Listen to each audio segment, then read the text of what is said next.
ఆంధ్ర రాష్ట్రంలో ఆల్మోస్ట్ ఒక deciding factor అంటే కాప్ కమ్యూనిటీ అని చెప్తారు. అది ఈస్ట్ వెస్ట్ గోదావరిలో ఎవరైతే అధికారంలోకి వస్తారో అంటే ఎక్కువ సీట్లు వచ్చిందో ఆంధ్ర రాష్ట్రంలో ఆ ప్రభుత్వం అధికారంలోకి వచ్చిందని చాలాసార్లు రుజువైంది. అక్కడ కూడా కాప్ కమ్యూనిటీ ఒక డిసైడింగ్ ఫ్యాక్టర్గా ఉంటుంది. కాబట్టి ఇక్కడ పవన్ కళ్యాణ్ టీడీపీ బీజేపీ కూటమిగా ఏర్పడిన తర్వాత కాపు కమ్యూనిటీ ఓట్లు ఎంత ఇంపార్టెంటో జగన్కి కూడా బాగా తెలుసు. అందుకని వాళ్ళకి ప్రయారిటీ ఇస్తూ వచ్చారు. ఈ వీడియోలో వచ్చేసరికి ఏంటంటే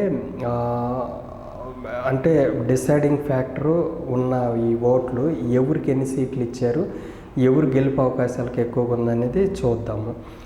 కాప్ కమ్యూనిటీకి వచ్చేసరికి ఎమ్మెల్యేలు ఎంపీ సీట్లు ఏ పార్టీ ఎన్ని ఇచ్చారని చూద్దాము.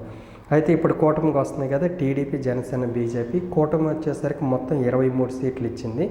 ఈ 23లో కూడా టీడీపీ 14 ఇచ్చింది, జనసేన 9 ఇచ్చింది. అంటే బీజేపీ ఇంతవరకు ఏమి ఇవ్వలేదు, 0. తర్వాత వైఎస్ఆర్ కాంగ్రెస్ వచ్చేసరికి ఏకంగా 31 సీట్లు ఇచ్చింది.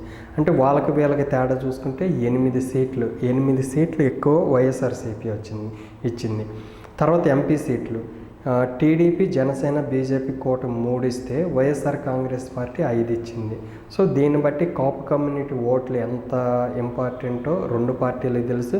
జగన్ కూడా ఈ కమ్యూనిటీని దూరం చేసుకోవడానికి ఇష్టం లేదు కాబట్టి వాళ్ళు ఎంత బలమైన ఎంత ముఖ్యమో తెలుసు కాబట్టి అన్ని సీట్లు అనేది వాళ్ళతో పోల్చుకుంటే జగనే ఎక్కువ ఇచ్చాడు అనమాట. బట్ ఈ ఫ్యాక్టర్ అనేది ఎంతవరకు నిజమైంది అనేది రేపు ఎన్నికలు వచ్చిన తర్వాత చూడాలి.